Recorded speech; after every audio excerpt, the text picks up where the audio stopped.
Portrait of a Pilot. I was born in 1918 at Qstoke, near Weston-super-Mare.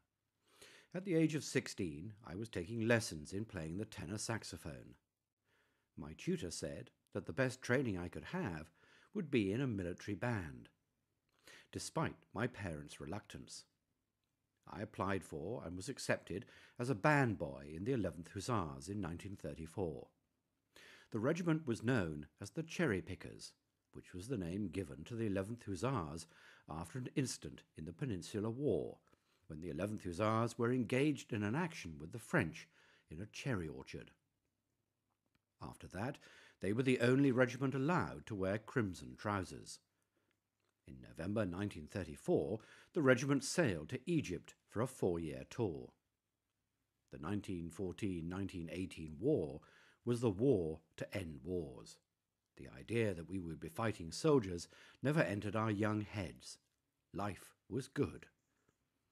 We played music in the mornings and evenings, and in the heat of the afternoons, the order was for bed or sport. I played tennis and represented the regiment in that sport. Once a year, the band did 2 weeks military training. In 1938, the clouds gathered and the band was disbanded, and the regiment went to Palestine as a peacekeeping force. We escorted convoys of vehicles in our Rolls-Royce armoured cars. The Arabs laid wires across the roads. The wires were attached to mines, which exploded when a vehicle went over the wire. The armoured cars, which triggered off a mine, were damaged, but we had no casualties because the cars were armoured underneath. I was stationed in many different interesting places: Jerusalem, Haifa, Safad, and Nablus. We returned to Egypt early in 1939, as war seemed inevitable. Nearly all the bandsmen were trained as wireless operators. The regiment moved up into the Western Desert near the Libyan border, awaiting Mussolini's decision whether to join forces with the Germans or not. We heard on the BBC News that Italy had declared war. So, on the night of the 11th of June, we tore holes in the wire fence and advanced into Libya. The morning of the 12th of June saw all of the 11th Hussars patrols safely back across the frontier, with 70 Italian prisoners protesting sadly that Mussolini had forgotten to tell them of his entry into the war. In the Western Desert, to navigate, you depended on your compass and the stars, like being at sea. There were no landmarks other than biers, cairns of stones, each given a name. As a reconnaissance regiment, we were required to have the enemy in sight at all times, which usually meant they could see us. They shelled us and sent bombers and fighters to strafe us. Our casualties were quite high. Under General Wavell, we advanced, leading the 7th Armoured Division from Sollum to Bardia, to Brook, Dama, and then out across the desert, south of Benghazi, to Fort Aguilar. We were now relieved by another regiment, and we drove back to Cairo for new armoured cars and new equipment.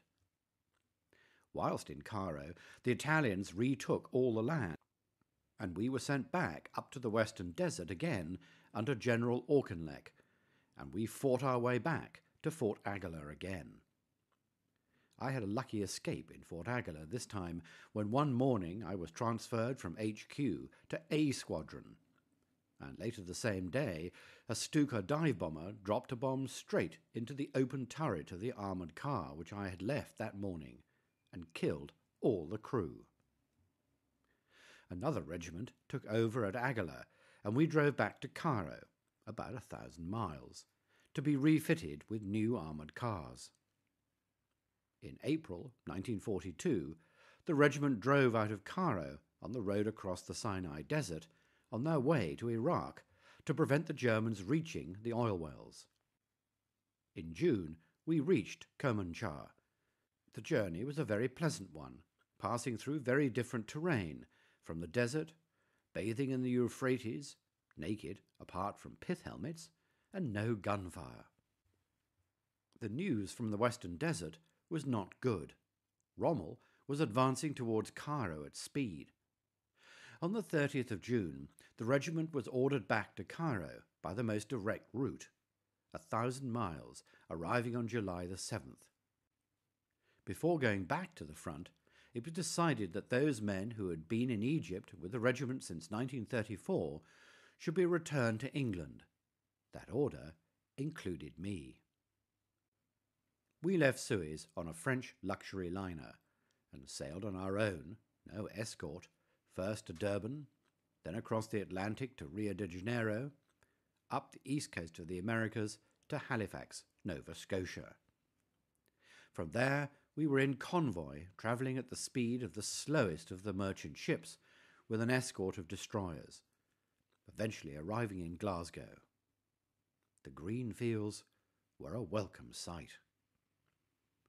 Having left my regiment in North Africa, I was posted to a similar regiment, the Inns of Court, stationed in Prudhoe near Newcastle on Tyne.